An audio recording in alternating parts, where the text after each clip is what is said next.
عالمی طاقتوں اور عالمی استعمار اور ہماری حکومتوں کی سرپرستی میں دن رات کام کر رہے ہیں. اگر یہ علماء نہ ہوتے تو شاید میرے اور آپ کے لیے اس پاکستان میں جانور پگڑی کے ساتھ نکلنا بھی مشکل ہوتا. اور آپ دیکھیے کہ اللہ نے دکھایا ہے کہ یہ مولوی کتنا طاقتور ہے, یہ ملا کتنا طاقتور ہے.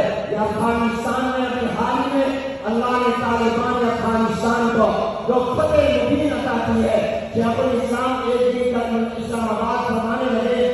دنیا کی تاریخ دیکھو, آپ کو جتنی عالمی جنگیں ہوں گی دنیا تقسیم نظر آئے گی. آدھی دنیا ایک طرف, آدھی دنیا ایک طرف, کچھ ملک ایک طرف, کچھ ملک دوسری طرف ہوں گے. مگر یہ افغانستان کی 20 سالہ جنگ تاریخ انسانی کی وہ منفرد جنگ ہے کہ جس میں ساری دنیا ایک طرف ہے اور اکیلا طالبان اور ملا ایک طرف. مجھے آواز سے بہت سبحان اللہ, آواز سے بہت سبحان اللہ, بہت بڑا آواز سے بہت سبحان اللہ. اوپر والے بھی کہتے ہیں سبحان اللہ. آپ دیکھیں غیر تو غیر اپنے بھی 50 سے قریب نیٹو ممالک اپنے جدید ترین ہتھیار کے ساتھ, اپنی ٹیکنالوجی کے ساتھ اور اپنی افرادی طاقت کے ساتھ افغانستان پر 20 سال پہلے حملہ آور ہوئے اور انہوں نے کہا کہ یہاں سے روس کو کنٹرول کریں گے, چائنا کو کنٹرول کریں گے, ایران کو کنٹرول کریں گے. سب سے بڑا ہدف پاکستان تھا, پاکستان کو کنٹرول کریں گے, افغانستان میں اپنے مستقل اڈے بنائیں گے. لیکن آپ نے دیکھا, دنیا نے دیکھا, چشمے پلک نے دیکھا کہ 20 سال کی جنگ کے بعد دنیا کی عالمی طاقتی طاقتیں شدید اور ذلیل ہو کر افغانستان سے نکلی اور افغانستان میں قبرستان بنا.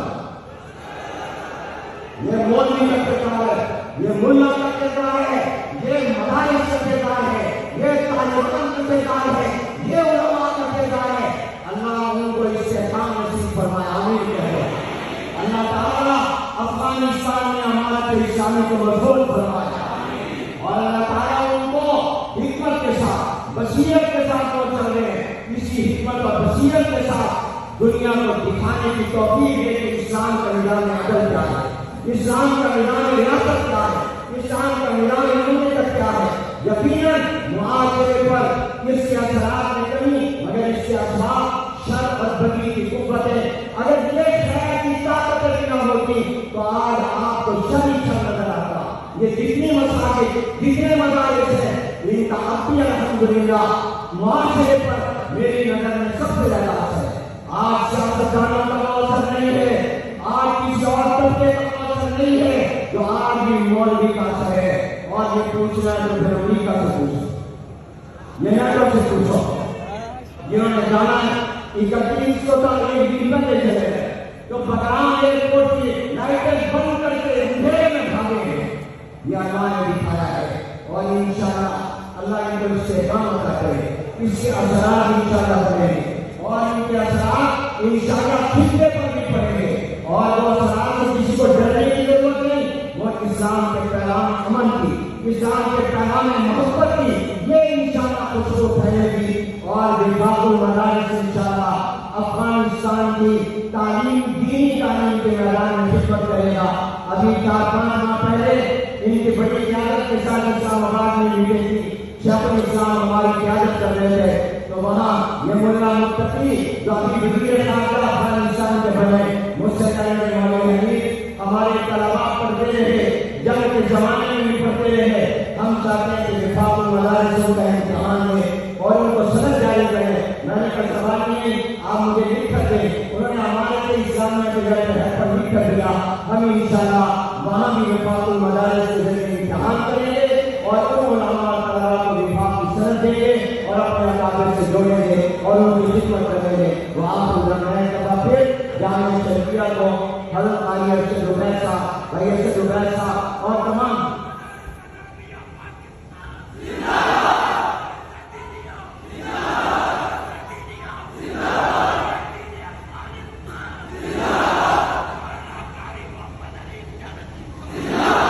میرے دوست اور بھائی, میں جامعہ کو مبارکباد پیش کرتا ہوں, تمام حضرات کو پیش کرتا ہوں. اللہ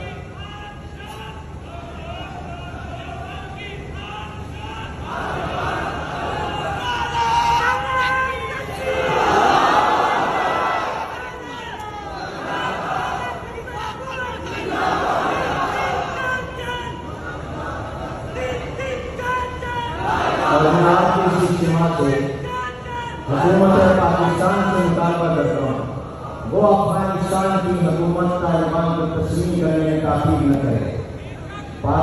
افغانستان کے طالبان نے 20 سال کی جنگ اور جہاد کیا ہے، اس نے پاکستان کا بھی دفاع کیا ہے، انہوں نے پاکستان کا بھی دفاع کیا۔ آج پاکستان محفوظ ہوا ہے، پاکستان کا دشمن ہمارے ہمسایہ ملک جو ہماری دشمنی میں بہت آگے ہے وہ کمزور ہوا ہے، پاکستان مضبوط ہوا ہے۔ پاکستان کسی اشارے کا انتظار نہ کرے، طالبان کو تسلیم کرنے کا فوراً اعلان کرے، اس حکومت کو ہماری